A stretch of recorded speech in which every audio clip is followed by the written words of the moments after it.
some of the government's announcements in the last couple of weeks and some of the programs that the media has broadcasted, all in a relatively short amount of time, has indicated to me that the debate has changed regarding multiculturalism, and there seems to be, we're in the process of a paradigm shift regarding multiculturalism, which is fantastic news. A couple of weeks ago, the government announced that it was going to adopt a policy of children pledging an oath to the monarch after they graduate from school, and the reason behind this is to try and unify British children into something in a cultural activity that unifies everybody. Because what multiculturalism is, it's saying, you can be in your own community, and there's kind of detachment from the rest of the country.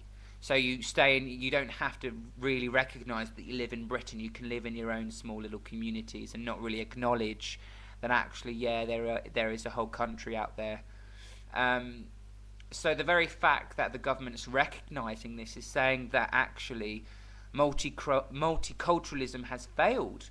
The rhetoric is that multiculturalism, we would all kind of embrace each other and celebrate each other's diversity. No, that's not really what's happened. What's happened is there's been a lot of riots and fighting, and as Trevor Phillips said, we are sleepwalking into segregation, because actually what you see in multicultural Britain is not that we're all embracing each other and saying, hey, I'm different to you, let's hug, let's celebrate our diversity, we love each other. No, it means that different cultures are ghettoized and are in certain localities and don't communicate with anybody outside of their community. So Britain has become a community of communities. And even the fact that they're looking at social cohesion and this kind of rhetoric's coming out. Also, on the BBC in the last couple of weeks, there was what we had was White Season, which was a week of documentaries and dramas about the white working class and whether they've become invisible in British society. And there was a documentary about the mass migration of Polish and Eastern European workers. Highly fascinating.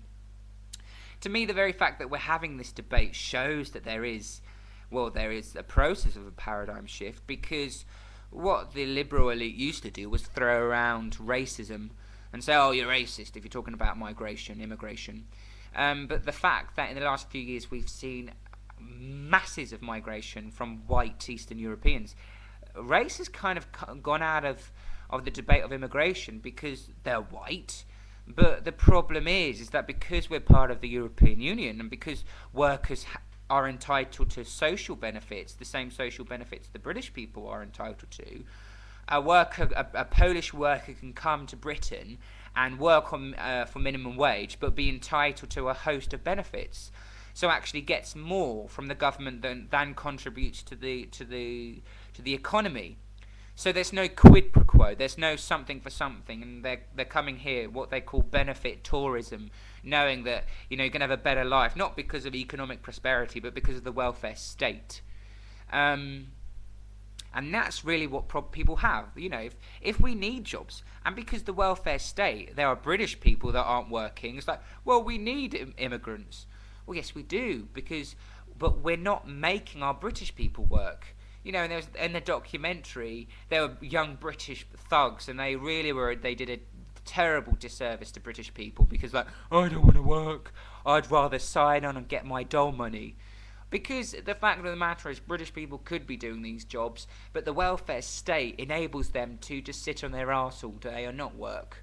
So we got, we're being swamped by Polish and Eastern European people on minimum wage, working in Tesco and low income jobs, and getting benefits. And of course, yes, there are skilled workers, builders, dentists, but surely the government should then focus apprenticeships and skills based. When people leave school, they should leave with skills, not just academic qualifications, but real skills that will enable them to be employed when they're older.